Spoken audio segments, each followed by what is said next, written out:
नमस्कार साथियों। आज हम मार्च उत्सव की 5वीं संध्या पर आप सभी का स्वागत करते हैं। पिछले 4 दिनों में हमने मार्च और सेन जी को जाना समझा।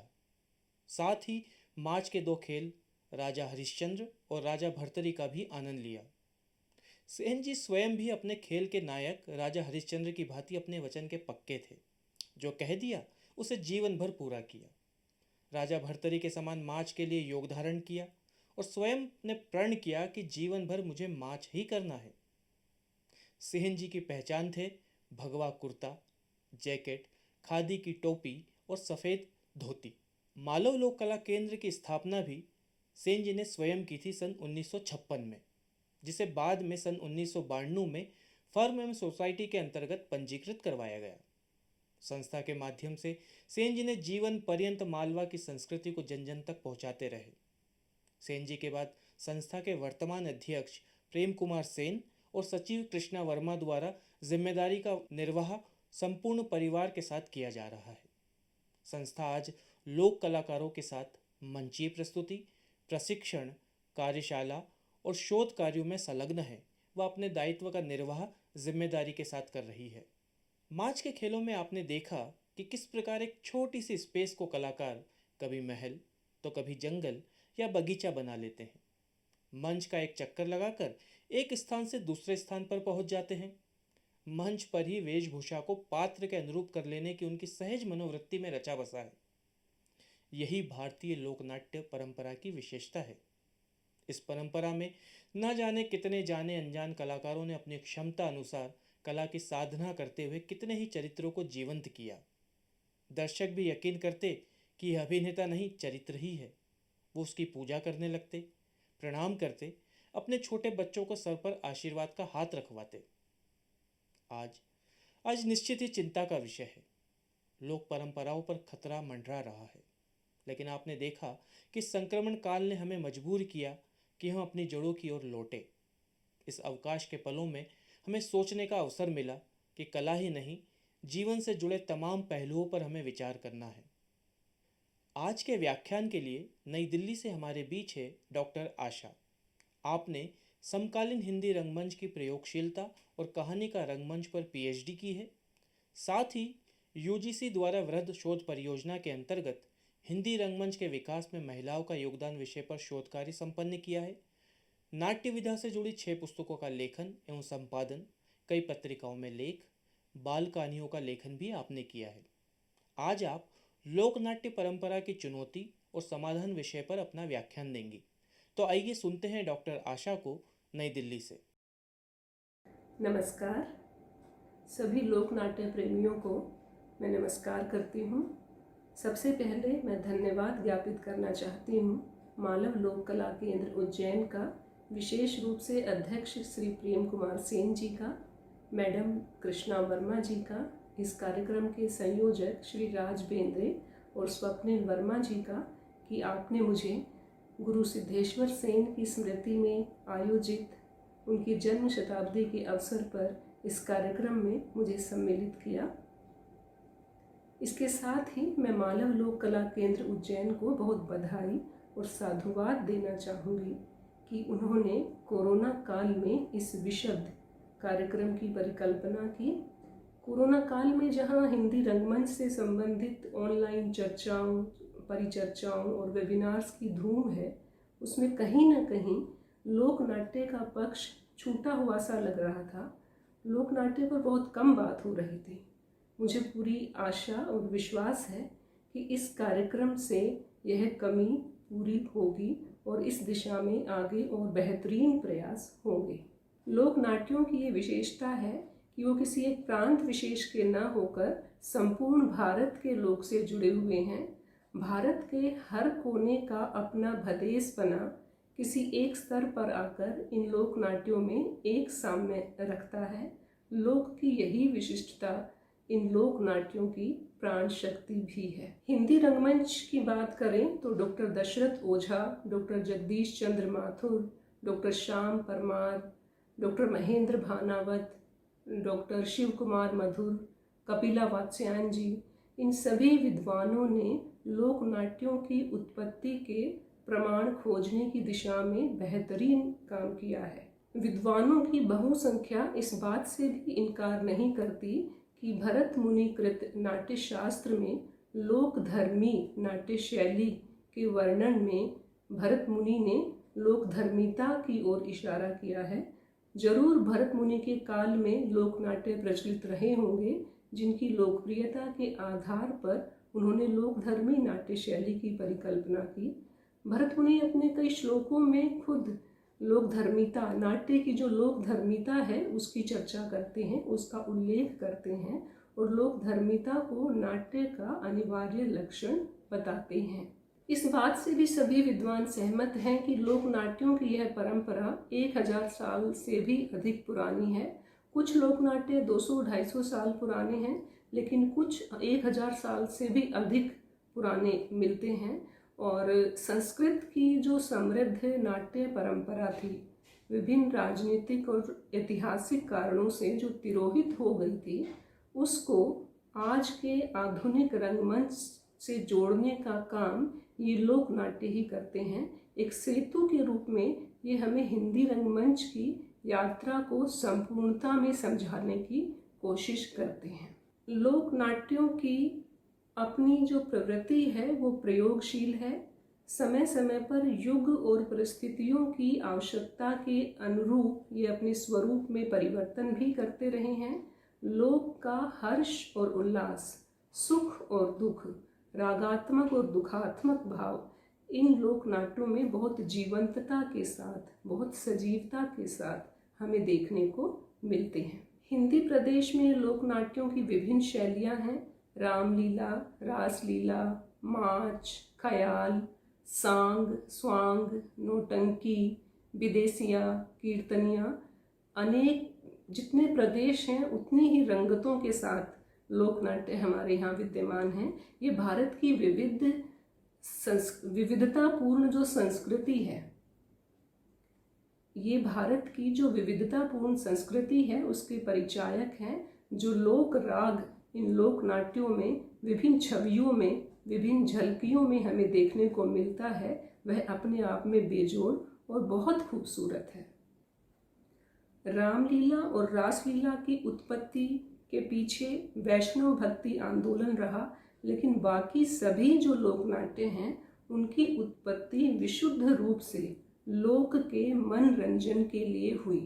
खेतीबाड़ी और पशुपालन में रत रहने वाली भारतीय जो ग्रामीण संस्कृति थी, वो दिन भर की जी तोड़ मेहनत करने के बाद रात में इन लोक नाट्यों में रस और तृप्ति का आनंद प्राप्त करती थी। विभिन्न प्रदेशों में लोक नाट्यों की प्रस्तुतियां भी कृषि संस्कृति के अनुरूप होती थी।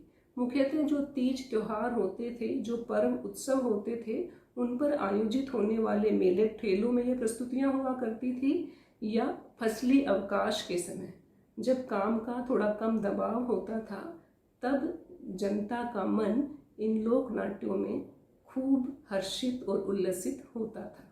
विभिन्न प्रदेशों के लगभग सभी लोक नाट्य रामायण और महाभारत के विभिन्न प्रसंगों को लेकर चले हैं, पौराणिक आख्यानों को लेकर चले हैं, लौकिक आख्यान भी यहाँ खूब मिलते हैं, लोक प्रसिद्ध चरित्र और घटनाओं को यहाँ खूब स्थान मिला है। जो शूरवीर हुए हैं, महान राजा हुए हैं, योद्धा हुए हैं, या लौकिक प्रेम कहानियाँ, हीर रांझा, शीरी फरहाद, लैला मजनू या परी कथाएँ, ये सभी लोक नाट्यों की विषय वस्तु का आधार रही हैं। राजा भर्तृहरि, राजा हरिश्चंद्र, सत्यवान सावित्री, पृथ्वीराज चौहान, नल दमयंती, अमर सिंह राठौर, ये हमें नौटंकी में भी मिल जाएंगे, मालवा के माच में भी मिल जाएंगे, हरियाणवी सांग में भी मिल जाएंगे और ख्याल में भी मिल जाएंगे राजस्थान में। एक उदाहरण ले राजा भर्तृहरि का। मालवा के माच में गुरु सिद्धेश्वर सेन ने माच लिखा राजयोगी भर्तृहरि, और हरियाणा के सांग में मांगेराम ने रचना की पिंगला भर्तृहरि।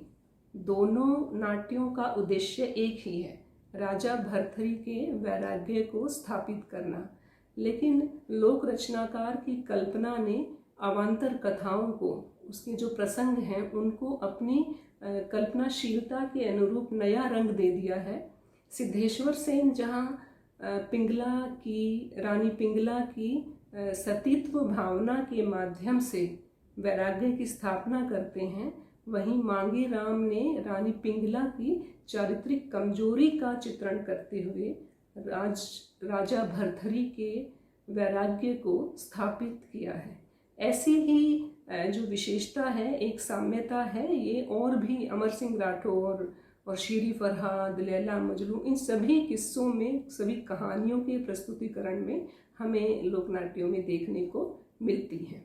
प्रस्तुतिकरण के स्तर पर भी लोकनाट्यों में समानता है। सूत्रधार सभी लोकनाट्यों में अनिवार्य रूप से मिलेगा। कहीं उसको रंगा कहेंगे, कहीं गुरु कहेंगे, कहीं उस्ताद कहेंगे, कहीं प्रधान कहेंगे, लेकिन उसकी उपस्थिति अनिवार्य है। वो नाटक का प्रस्तोता होता है, मुख्य चरित्र की भूमिका भी निभा सकता है, और अधिकांश लोकनाट्यों में ये देखने को मिला है जो रचनाकार हैं, जो नाट्यकार हैं, वही सूत्रधार की भूमिका में भी उतरते हैं। ऐसे ही विदूषक भी लोकनाट्यों का अनिवार्य पात्र है। उसको कहीं मखोलिया कहा जाएगा, कहीं नकली कहा जाएगा, कहीं हंसोड़ कहा जाएगा, कहीं जोकड़ कहा जाएगा। उसका काम भी सब जगह वही है, समाज की विकृतियों पर टीका टिप्पणी करना, बड़े लोगों पर हास्य व्यंग करना। नायक का सहायक भी होगा, वो घटनाओं को जोड़ने का भी काम करेगा। ऐसे ही जो और नाट्य रूढ़ियाँ हैं, मंगलाचरण की नाट्य रूढ़ी है, वो सभी लोकनाट्यों में देखने को मिलती है। धरती माँ की जयकार सभी लोकनाट्यों में है। कहीं सरस्वती की वंदना होगी, कहीं शक्ति का आवाहन होगा, गणेश जी की गजल माच में गाई जाती है। तो उस ईश्वरीय शक्ति का आवाहन भी मंगलाचरण के रूप में सभी लोकनाट्यों में देखने को मिलता है। एक बात कहना चाहूँगी यहाँ कि ये लोकनाट्यों की ये जो रूढ़ियाँ हैं, मंगलाचरण का विधान, सूत्रधार, विदूषक, ये हमें संस्कृत नाटकों में भी मिलती हैं। ये तीनों बातें हमें संस्कृत रंगमंच और लोक नाट्यों का जो रिश्ता रहा है, लोक धर्मी और नाट्य धर्मी की जो बात भरत मुनि ने की थी, तो ये तीनों चीज़ें उसका प्रमाण हैं कि लोक और शास्त्र का संबंध उस काल में जरूर रहा होगा। और लोक नाट्यों में जो बातें आई हैं, मंगलाचरण, सूत्रधारी, जो नाट्य रूढ़ियाँ आई हैं, ये जरूर उस रिश्ते को ही पुख्ता करती हैं। कुछ नाट्य रूपों में तो बहुत समानता है, जैसे ख्याल और माच में हम देखें, भिश्ती और फर्रासन की जो नाट्य रूढ़ी है, भिश्ती आकर पानी का छिड़काव करेगा और फर्रासन आकर जाजम का बखान करेगी, ये हमें माच में भी देखने को मिलता है और ख्याल में भी देखने को मिलता है। और ये दोनों ही आके अपने जो गायकी के अंदाज से, जो इनके बोल होंगे, जो इनका गायन होगा, उनसे कुछ ऐसे संकेत दे जाएंगे जो नाटक के कथ्य से जुड़े हुए हैं। जैसे राजयोगी भरथरी का हम उदाहरण लें, फर्रासन जो जाजम बिछाने का काम करती है और जाजम की विशेषता बताते समय वो उसके ताने बाने का जो वर्णन करती है, वो कहीं ना कहीं सांग रूपक के माध्यम से राजा भरथरी के वैराग्य से जुड़ जाता है। सारे लोक नाट्यों में लोक गीतों, लोक संगीत, लोक नृत्य, लोक छंद, लोक वाद्यों का भरपूर प्रयोग मिलता है। अपने अपने प्रदेश की संस्कृति के अनुरूप अनेक छंद यहाँ हमें देखने को मिलेंगे। गेयात्मकता इनकी विशेषता है, क्योंकि संगीत एक ऐसी अवधारणा है जो सुनने वाले, गाने वाले को आत्मीयता के स्तर पर जोड़ देती है, सबके तारों को झंकृत कर देती है। तो संगीत यहाँ पर अनिवार्य रूप से बहुत सुंदर ढंग से विभिन्न रंगतों के साथ देखने को मिलता है। अलग अलग प्रदेश के अनुसार हमें छंदों का वैविध्य देखने को मिलेगा।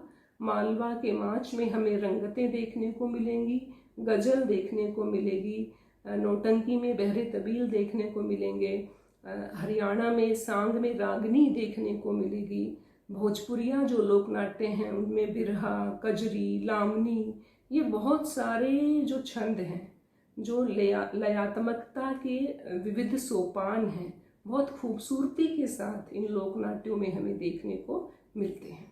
पद्यात्मकता के साथ गद्य का समावेश भी देखने को मिलता है। गद्य यहाँ नरेशन के रूप में, वर्णन के रूप में कथा को आगे बढ़ाने के लिए, घटना के सूत्रों को आपस में जोड़े रखने के लिए आया है। नहीं तो जो मुख्य कथा है वो गीतों के माध्यम से ही अभिव्यक्त होती है। गद्य को अलग अलग नाट्य रूपों में अलग अलग नाम कहे जाते हैं। कहीं उसको वार्ता कहा जाता है, कहीं उसको गद्य ही कह दिया जाता है। इन नाट्य रूप में वाद्य भी निराले होते हैं।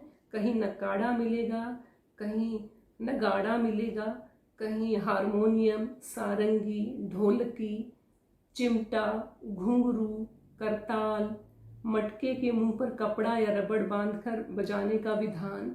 जितने प्रदेश हैं उनमें हर प्रदेश में वहाँ की संस्कृति के अनुरूप इन सभी का समावेश, गीत हो, संगीत हो, नृत्य की अलग अलग शैलियाँ हों, निराले अंदाज में जो पैर पटकने का ढंग है वो बहुत खूबसूरती के साथ इन नाट्यों में प्रयुक्त होता है। सादगी भरी मंच सज्जा इन लोक नाट्यों की विशेषता है। गांव के मंदिर के चबूतरे पर या चौराहे पर या किसी नुक्कड़ पर या टीले पर या खुले मैदान में तख्तों को जोड़कर मंच बना लिया जाता है। उपलब्ध संसाधनों का अधिकाधिक इस्तेमाल लोक कलाकार करना जानते हैं। ज़्यादा ताम झाम या टीम टाम में ये विश्वास नहीं रखते।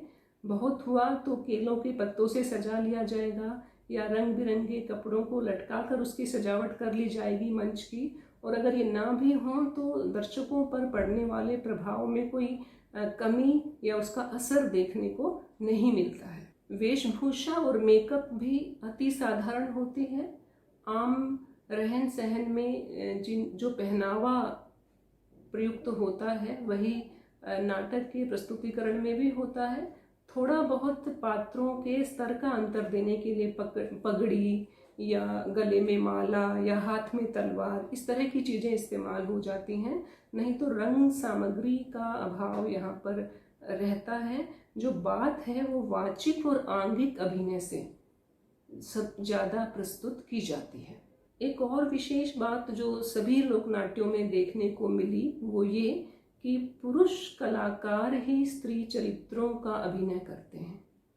इसके पीछे सामाजिक कारण भी रहे होंगे, क्योंकि लगभग 1000 साल तक मुख्य धारा का रंगमंच तो था नहीं, लेकिन ये सभी लोक नाट्यों में देखने को मिलता है।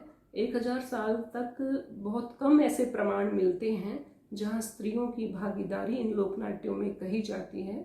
19वीं शताब्दी के तीसरे दशक में गुलाब बाई का नाम आता है, जो नौटंकी की पहली कलाकार रही।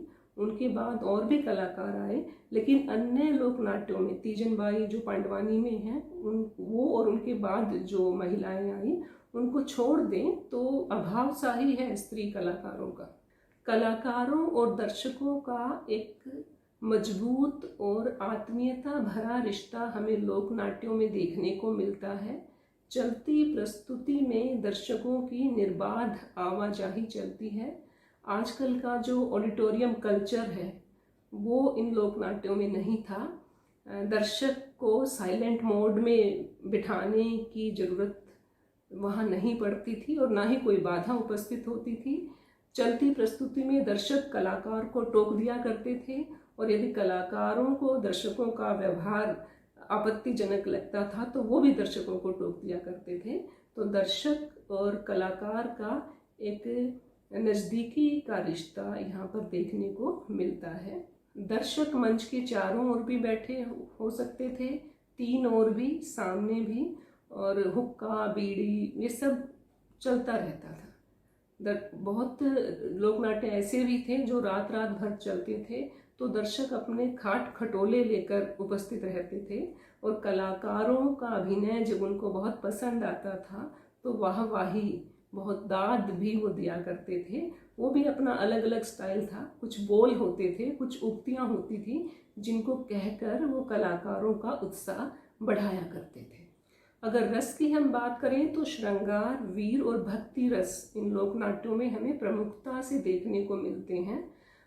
इनके अलावा तमाम लटके झटकों का भी ये प्रयोग करते थे, और क्योंकि पुरुष ही स्त्री कलाकारों का अभिनय किया करते थे तो अतिरिक्त रूप से प्रभाव क्षमता जमाने के लिए थोड़ी अश्लीलता, थोड़ी अशालीनता का भी समावेश इनमें रहता था।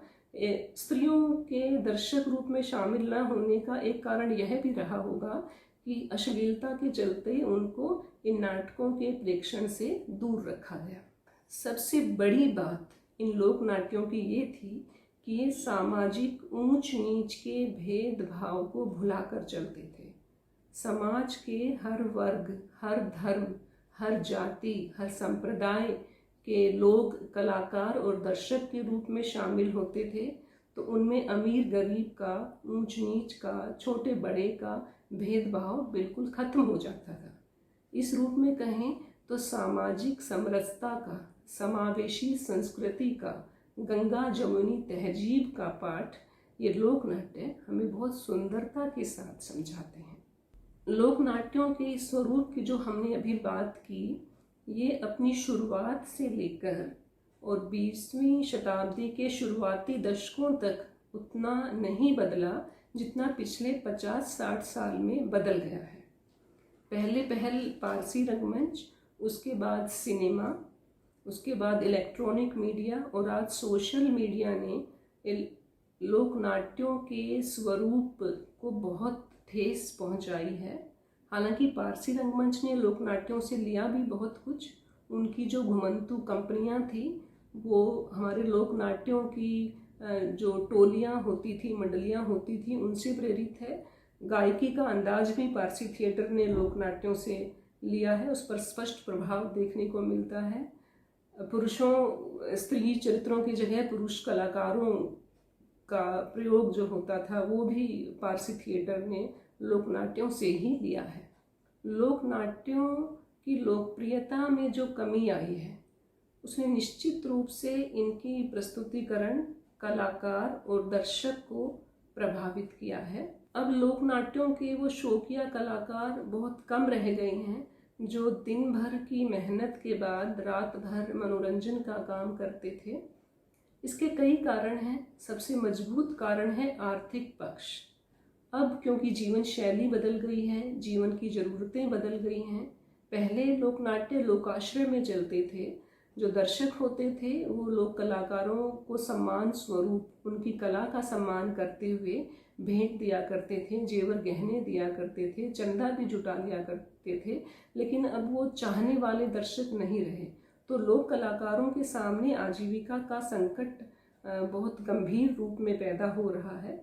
वो लोक की साधना तो कर लें, वो कला की साधना तो कर लें, लेकिन अपना जीविकोपार्जन भी उनको करना है। तो ऐसे में दोनों चीज़ों में, कला साधना में और जीवन के लिए अर्थ जुटाने में सामंजस्य स्थापित करना बहुत बार मुश्किल हो जाता है। कलाकारों की कमी से प्रस्तुतिकरण की शैली भी प्रभावित हुई है।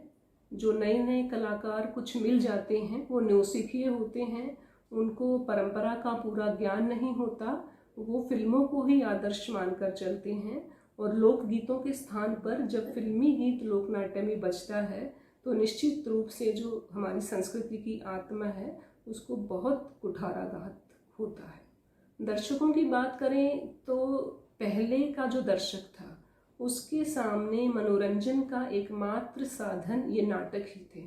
लेकिन आज का दर्शक, उसकी जेब में मोबाइल है और एक क्लिक करते ही उसको दुनिया भर के मनोरंजन के विकल्प मिल जाते हैं।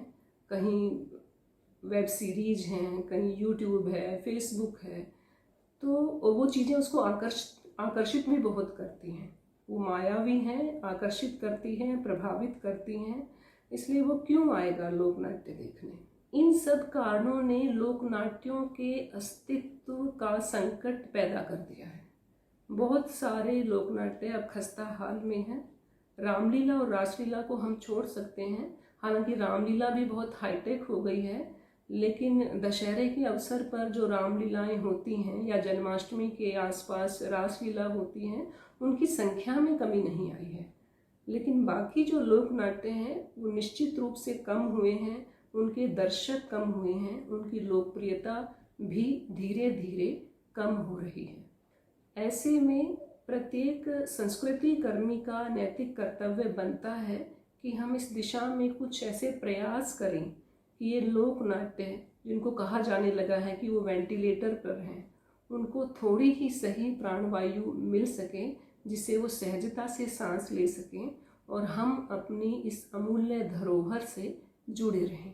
इसके लिए मैं एक उदाहरण देना चाहूँगी। दिल्ली विश्वविद्यालय जहाँ मैं पढ़ाती हूँ, वहाँ बीए और एमए के स्तर पर लोक नाट्य के प्रश्न पत्र कोर्स में लगाए गए हैं, जिसमें हिंदी प्रदेश के लोक नाट्यों का परिचय दिया जाता है, स्वरूपगत परिचय विद्यार्थियों को समझाया जाता है।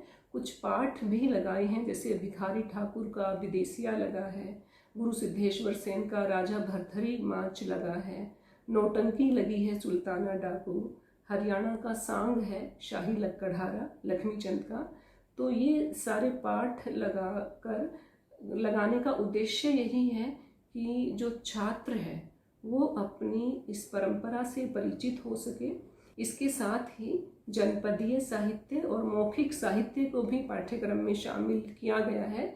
जो विभिन्न प्रकार के गीत होते हैं, संस्कार गीत होते हैं, यज्ञोपवीत संस्कार के गीत, सोहर के गीत, फसल कटाई के गीत, उन सब को पाठ्यक्रम में शामिल किया गया है ताकि छात्र अपने प्रदेश की संस्कृति से, अपने देश की संस्कृति से परिचित हो सके। भूमंडलीकृत समाज में पैदा होने वाले और सेल्फी प्रधान संस्कृति में पलने और बढ़ने वाले विद्यार्थी को यदि इन पाठ्यक्रमों में शामिल टेक्स्ट के माध्यम से अपनी लोक संस्कृति के प्रति थोड़ी सी भी जागरूकता, थोड़ी सी भी रुचि अगर पैदा हो सके तो इन पाठ्यक्रमों का उद्देश्य जरूर सफल होगा। इसके साथ ही भारत सरकार के संस्कृति मंत्रालय, विभिन्न राज्यों के जो संस्कृति विभाग हैं, जो अकादमियाँ चल रही हैं, उनको और ज़्यादा ध्यान देने की ज़रूरत है। अब भी नीतियाँ हैं लोक संस्कृति के संरक्षण के लिए, लेकिन उन नीतियों में इजाफा करने की ज़रूरत है। सबसे बड़ी बात तो ये करनी चाहिए कि जितने भी लोक कलाकार हैं उनको गुजारे लायक अनुदान जरूर मिले, ताकि वो निश्चिंत होकर लोक साधना की दिशा में काम कर सकें। इसके साथ ही जो हमारे रंगकर्मी हैं, जो हमारे नाटककार हैं, उनको भी थोड़ा और ध्यान देना पड़ेगा। आधुनिक काल की शुरुआत में भारतेंदु हरिश्चंद्र ने जब नाट्य लेखन की शुरुआत की, प्रस्तुतिकरण भी वो किया करते थे, तो उन्होंने नाट्य की लोक धर्मिता को ही अपने नाटकों के केंद्र में रखा। उनका हम भारत दुर्दशा नाटक देखें, अंधेर नगरी नाटक देखें या नील देवी नाटक देखें, इन तीनों नाटकों में और नाटकों में भी उन्होंने लोक शैलियों का, लोक भाषा का, लोक गीतों का, लोक कथाओं का बहुत सुंदर इस्तेमाल किया है, क्योंकि वो जानते थे कि नाटकों के माध्यम से जिस उद्देश्य को वो व्यापक जन समुदाय तक पहुंचाना चाहते हैं, उसका रास्ता लोक से होकर ही जाता है। ये बड़ी अफसोस की बात है कि भारतेंदु हरिश्चंद्र ने जो लोक धर्मिता की नाट्य परंपरा शुरू की थी, वो उनके बाद कई दशकों तक आगे नहीं बढ़ सकी। आज़ादी के बाद डॉक्टर लक्ष्मी नारायण लाल, शंकर शेष, मणि मधुकर, सर्वेश्वर दयाल सक्सेना और मुद्रा राक्षस, नाग बोडस, मृणाल पांडे, रामेश्वर प्रेम, ऐसे कुछ नाटककारों ने अपनी नाट्य रचनाओं में नौटंकी शैली या विदेशिया शैली या कीर्तनिया शैली, इनका समावेश किया। लेकिन इस दिशा में जितना काम होना चाहिए था, लोक नाट्यों को बढ़ावा देने के लिए जितना शिद्दत से काम होना चाहिए था, वो कम हुआ। कुछ रंगकर्मियों ने बेहतरीन काम इस दिशा में किया, जैसे हम हबीब तनवीर का नाम लें। उन्होंने नाचा को एक प्रदेश विशेष के स्तर से ऊपर उठाकर राष्ट्रीय और अंतर्राष्ट्रीय पहचान दिला दी। ऐसे ही प्रयास रतनथियम ने किया मणिपुरी शैली में, और पणिक्कर साहब ने भी कुछ प्रयोग किए। शांता गांधी ने जसमा ओडन को भवई शैली में प्रस्तुत किया। कारंत ने भी नौटंकी शैली का इस्तेमाल किया। ऐसे और भी कई निर्देशक रहे जिन्होंने लोकनाट्य शैलियों का प्रयोग किया। आज भी कुछ रंगकर्मी कर रहे हैं, लेकिन स्थिति जो है वो संतुष्टिजनक नहीं है। उसमें और बेहतरीन प्रयास करने की ज़रूरत है। और सबसे अधिक हमें प्रेरणा लेनी होगी अपने लोक रंग व्यक्तित्वों से, गुरु सिद्धेश्वर सेन से, भिखारी ठाकुर से, लक्ष्मी चंद से, मांगे राम से, गुलाब बाई से, नथाराम से, तीजन बाई से, कि इन्होंने किस तरह लोक साधना के लिए, लोक कला की साधना के लिए अपना पूरा जीवन समर्पित कर दिया। क्योंकि ये किसी नाट्य विद्यालय से या किसी संगीत विद्यालय से कोई डिग्री या डिप्लोमा का सर्टिफिकेट लेकर नहीं आए थे। लोक ही इनकी पाठशाला थी, लोक ही इनका स्कूल था, लोक को ही इन्होंने पल्लवित, पुष्पित और सिंचित किया, और लोक साधना में ही इन्होंने अपना पूरा जीवन लगा दिया। इन सभी लोक व्यक्तित्वों ने, इन कलाकारों ने अपने युग की आवश्यकता को पहचानते हुए, अपने समाज की विकृतियों और अच्छाइयों को पहचानते हुए उसको स्वस्थ दिशा देने की कोशिश की, उस कला का परिष्कार और परिवर्धन करने की कोशिश की। लोकनाट्य की मूल आत्मा को ठेस पहुंचाए बिना इन प्रतिभावान कलाकारों ने उसको व्यापक जन समुदाय तक पहुंचाने की जो कोशिश की है, वो निश्चित रूप से बहुत अनुकरणीय है। हम उदाहरण लें भिखारी ठाकुर का। उन्होंने विदेशिया के माध्यम से भोजपुरिया समाज की जो विडंबनाएं थीं, जो कुरीतियां थीं, उनको सामने लाने की कोशिश की और दर्शक के मर्म तक यह बात पहुंचाने की कोशिश की कि हम कहाँ गलत खड़े हैं और कहाँ हम सही काम कर रहे हैं। ये विवेक संपन्नता कोई सच्चा कलाकार ही दे सकता है जो दूरदृष्टा हो। ऐसी ही दूरदर्शिता हमें गुरु सिद्धेश्वर सेन के व्यक्तित्व में देखने को मिलती है। उन्होंने मालवा के माच को युगानुरूप पहचान दिलाते हुए उसके धार्मिक और पौराणिक आख्यानों की जो शैली थी उसमें परिवर्धन करते हुए माच को सामाजिक संदर्भों से जोड़ा। माच में वो राष्ट्रीय महत्व के विषय लेकर आए, दहेज प्रथा, जल संरक्षण, परिवार नियोजन जैसे जो राष्ट्रीय महत्व के विषय थे वो माच के माध्यम से उन्होंने प्रस्तुत किए और जन जागरूकता का एक महत्वपूर्ण दायित्व उन्होंने निभाया। परिवर्तन और परिवर्धन की प्रक्रिया में ये भी एक खास बात थी कि उन्होंने मालवा की माच के मूल स्वरूप को बिल्कुल भी ठेस नहीं पहुंचाई। मालवी संस्कृति की झलक जो माच की पहचान रही है, मालवी संस्कृति की जो छवि माचों में देखने को मिलती है, उसको उन्होंने बिल्कुल भी खंडित नहीं होने दिया। मालव लोक का जो हर्ष है, जो उल्लास है, जो उनके पर्व हैं, जो त्योहार हैं, जो अनुष्ठान हैं, वो सब अपनी संपूर्णता के साथ, अपनी पूरी रंगत के साथ, अपने अनेक रंगों के साथ यहाँ देखने को मिलते हैं। मालवी बोली की मिठास गुरु सिद्धेश्वर सेन की नाट्य कला की विशेषता है जो उनके माचों में बहुत सुंदरता के साथ आई है। मालवी की जो रंगतें हैं, माच में जो जिन रंगतों का उन्होंने प्रयोग किया, रंगत इकहरी, दुकहरी, इन सब को बहुत खूबसूरती से उन्होंने पिरोया है माचों में एक माला के मोतियों की तरह, और वो एक एक करके जब हमारे सामने प्रस्तुत की जाती हैं तो हमारा मन निश्चित रूप से बहुत आह्लादित होता है। प्रस्तुतिकरण के स्तर पर गुरु सिद्धेश्वर सेन ने जो प्रयोग किए उनमें महत्वपूर्ण था स्त्री कलाकारों का मंच पर प्रवेश। उनसे पहले जो मालवा की माच परंपरा थी उसमें स्त्री कलाकारों का प्रवेश न के बराबर था।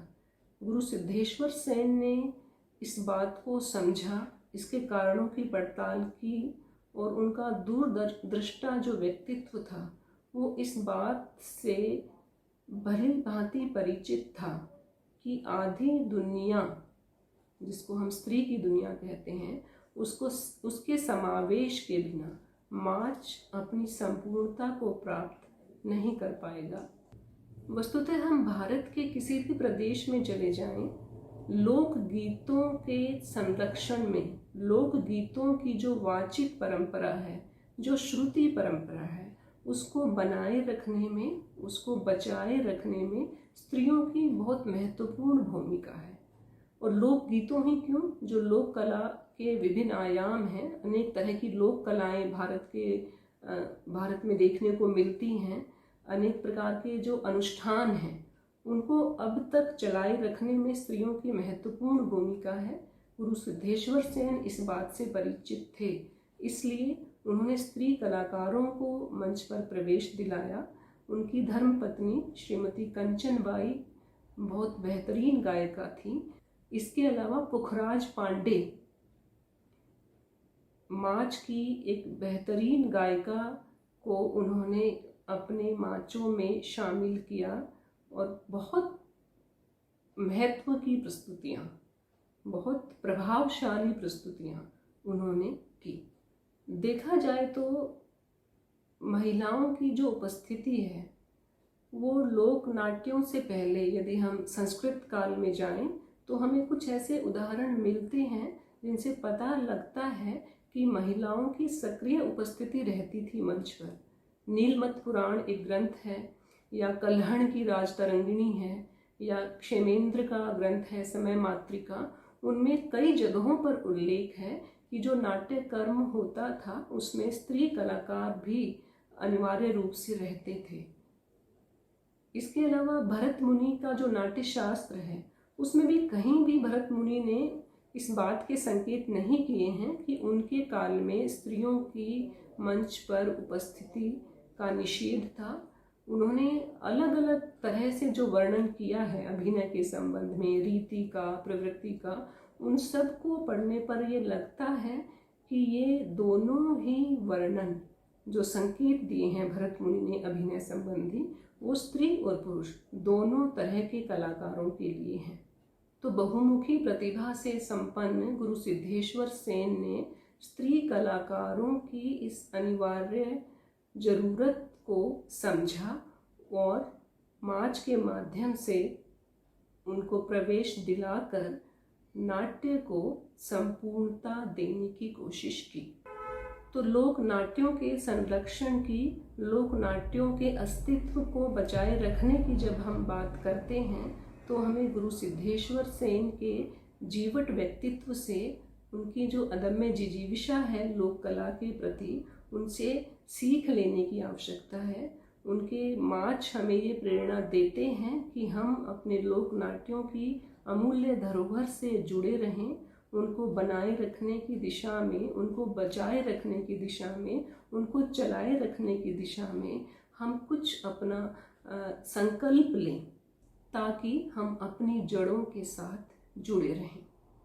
अंत में मैं मालव लोक कला केंद्र द्वारा आयोजित इस वर्चुअल माच महोत्सव के माध्यम से यही कामना करती हूँ कि यह उत्सव कहीं ना कहीं हमारे भीतर लोक कला का जो बीज है उसको अंकुरित करने का, उसको पल्लवित करने का काम करेगा। और जिनके मन में भी थोड़ी बहुत भी रुचि है उनके मन में ये संकल्प पैदा करेगा कि हम अपनी धरोहर के साथ जुड़ने की दिशा में कृत संकल्प हों। मैं पुनः धन्यवाद करती हूँ मालव लोक कला केंद्र का और शुभकामनाएं भी देती हूँ कि वे आगे भी इस तरह के कार्यक्रम आयोजित करते रहें। आपका बहुत बहुत धन्यवाद।